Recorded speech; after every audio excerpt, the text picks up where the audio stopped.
At least one Igbo man should have been picked in Tinubu's 14-man transition committee. Dave Umahi, welcome to the news. And please subscribe to our channel to get notified when we post hot juicy news updates. Please click on the notification bell. The absence from Igbo from the 14-person transition committee headed by President-elect Bola Ahmed Tinubu has drawn criticism from the governor of Appoint state. You know, it is totally me when people will follow support, will follow no give their brother. Will follow no give their brother support, come outside, come they feel the heat. You know, previously I said, I don't mind, it is just the transition committee now. But the way things are going, do you know that, the way things are going, do you know this might be the way things will be?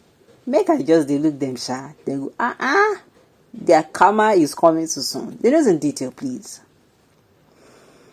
Dave, okay, this comes only a few days ago after the ex-governor of Enugu State, Okwesili Eze, Modu, criticized the lack of any Igbo people on the 14-man list. According to him, Tinubu is already 7 Igbo bread that has been soaked in water. The same opinion was served by Dave Umahi, who told the TVC in an interview that the All Progressive Congress ought to have at least selected one Igbo man. He claimed it was a mistake for the party leadership to decide that no Igbo man should be chosen. He contends that nepotism is not the appropriate way for the Southeasterners to repay the Igbos for the support of Asiwaju during the most recent election. He claimed that they risked their reputation in order to reassure their citizens that Asiwaju administration would be unique among others. In his words, and I quote, "I disagree with the leadership of the party that in the 14-man transition committee that there should be no Igbo man there. It is a very bad perception. I have made my point clear about that. What is right is right. At least one Igbo man should have been picked in Tinubu's 14-man transition committee. We have to work on this perception of marginalization. Let us not allow it to grow because we stake our lives and reputation to assure our people that this will not be business as usual."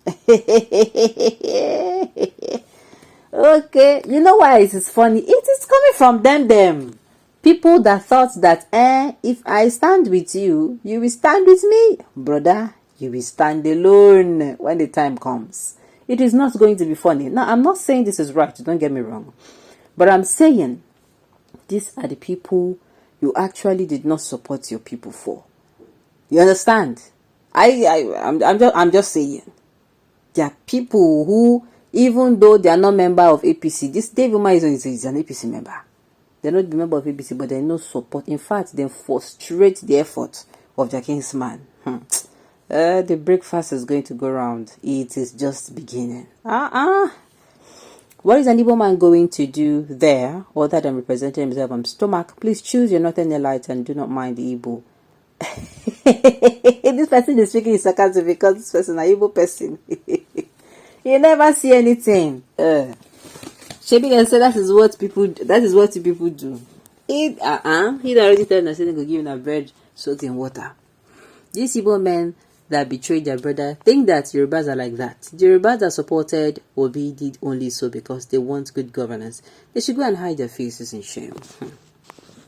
Alright, so Oga, you are talking. When you are asked to support me to be your brother, you refused. Now you are lamenting and begging. This is just the beginning. Did Appoint State deliver votes to APC? Be like APC win for Appoint State for President Shaba? I think so, right?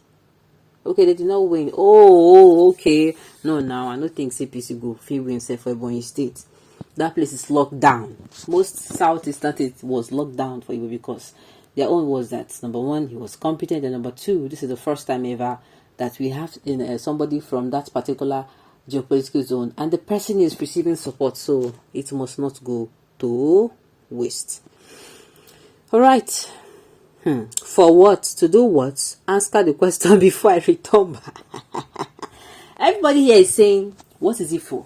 Most of the people here are like, what is it for? And some people, the way why they do this my sarcasm laughter. The way why they do, and then they ask, so, to do what exactly? To be on the list to do what exactly? Many people go ask, what are you going there to do?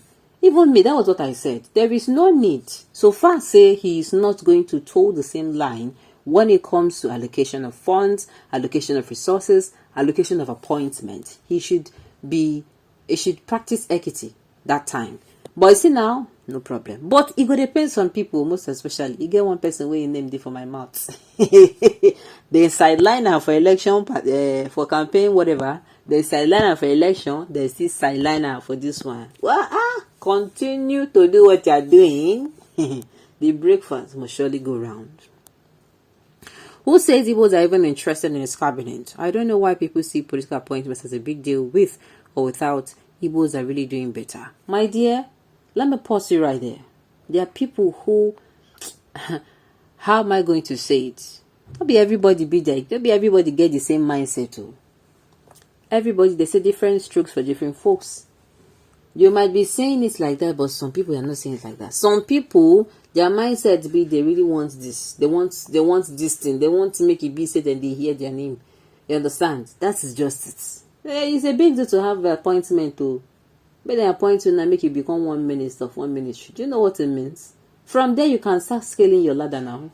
From minister, you can scale your ladder to, from minister, you don't become, what's it called? You don't scale up. You don't scale up if governorship before you know it, or maybe senate. I don't know if you understand me. You can scale up. So it is not. It's something. How many Igbos are in Buhari cabinet? Is it a new thing? Are they not better than most of them lobbying for it? Are Igbos not doing perfectly well in contributing in development of the country regardless of political positions? If Obi wins or not, his businesses are really doing well and great. My dear, that's what I'm saying. Your own school of your own opinion, your own school of thought is different from others' own. Others might not see it the way you are seeing it. I have never liked Tinubu or Yoruba because I completely endorse this action of his Igbo politician need beheading, not appointment. Beheading. What do you mean? What do you mean exactly? Okay, Dave Umahi, you never see anything. If you do not like it, go to court. I feel like laughing out my heart. There is no single Igbo vote for the success of Muslims ticket. All the Igbo votes are in the church. So you should wait for the church transition committee where you can take over the whole house. Now let me warn. This is a warning. It's coming from a concerned Nigeria. You see this thing that they are trying to do here. Tinubu, he's the president-elect. If at the end of the day he ends up becoming the president of Nigeria, this is my advice to him. Somebody should play this to him because he really needs to hear. He is the president of Nigeria. He's not the president of those that voted for him. When they are calling him the president of Nigeria, they will not say, oh, he's the president of Nigeria, but in brackets, those that voted for him. Oh, they are not going to come out and say that. He's not going to come out and start acting based on, oh, these people give me 1 million votes. The other people give me 10,000 votes. I will give these people 1 million resources, and I'll give this with 10. It is very wrong. In fact, if Tinubu wants this administration to go well, he should start by stretching his hand over the Niger. How do I mean? They not give you votes, but you go do what you're supposed to do. Number one, the resources there, they are not your father's own. Very, very important. These people, call the governor, call senators, whatever you call them, the resources they have, or the resources they use in their office or have in their offices, this is not their father's property. They did not bring it. That is why when you come outside and say, why should you do it for them? I'm like, are you playing? These people pay tax. Do for them what you're supposed to do. Maybe in you trying to be equitable, maybe they might become soft-hearted. That is just it. They paid for this thing, right? They pay taxes for this thing. The money we have in the whatever money we have, if it is 1 naira, if it's 50 kobo in this country, it is what's it called, raised by almost all the regions. Even though some people go say that them add pass, but it is raised by all the regions. So you should not come in and be segregating with people's taxpayers' money. You don't do that.